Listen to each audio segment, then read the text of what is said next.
Good morning. It's July the 1st, 2050, and it's 12 noon Greenwich Mean Time. My name is Patricia McLean, and this is my weekly diary. I'm posting this on the old internet framework in case others can access it, and for a historical reference for anyone who finds this video. It's been approximately 1,825 days since the internet as we knew it was taken down. 5 years. The global internet is still not fully functioning, and it won't be until World War III is over. The war resulted in countries taking control of the underwater internet cables that link the internet around the world. And until the war is resolved, those cables will not be put back in place or unlocked so that the internet will fully function again. The power grid has also been down, but it has been restored in part, but it's still patchy and underpowered.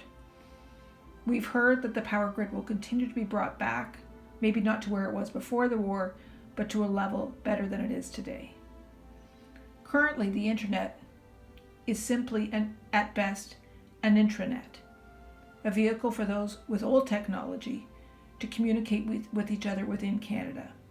But there is no international connectivity, and the internet is no longer the font or source of knowledge for the world it once was for all of us to see.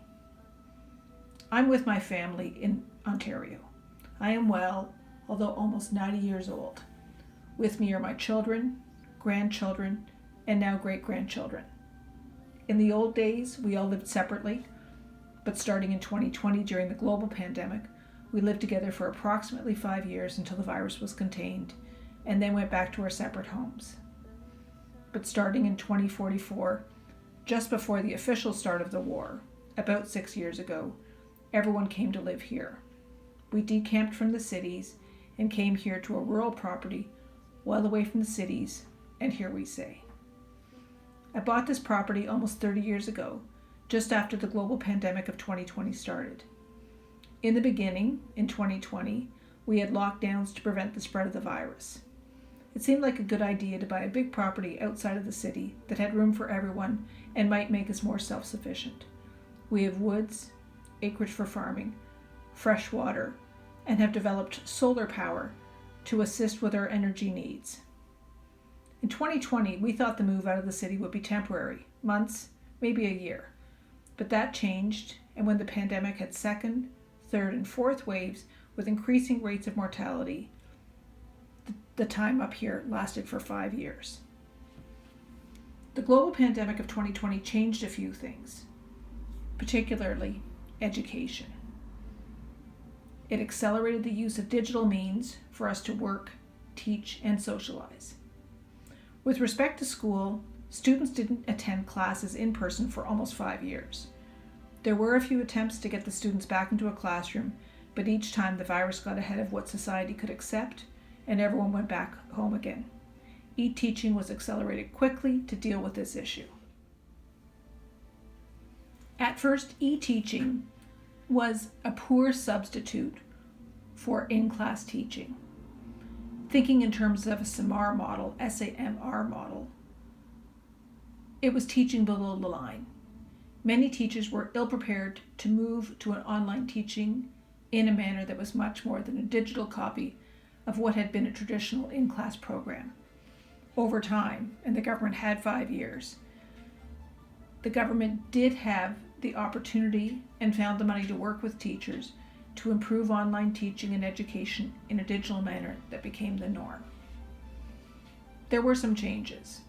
While paper books had already been continuing to be used in a limited format, they became extinct. The library moved quickly from a bricks and mortar function to being all digital. Gutenberg would no longer see a printed book, but only see and hear ebooks.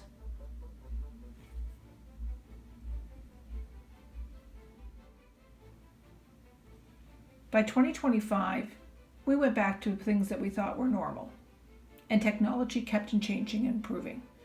In terms of education, the strides that were made in the 5 years between 2020 and 2025 were continued. Progress was made with continued online teaching especially with the older students.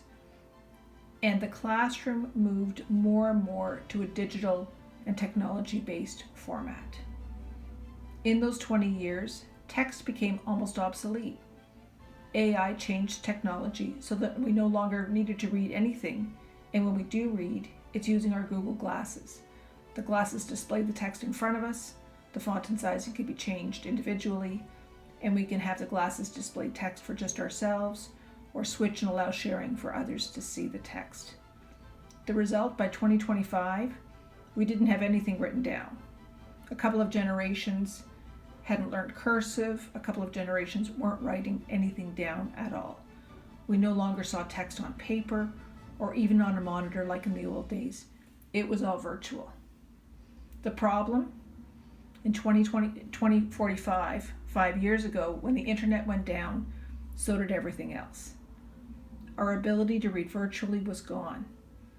And the generations who had only learned to read virtually, 2 generations who'd grown up with everything being digital, and the last generation, mine, the only ones who'd grown up without the internet, with hardcover textbooks, learning to type before computers became ubiquitous, and who knew how to operate in both what was an old and a new world to assist these 3 younger generations in a transformation and dealing without technology and without the internet.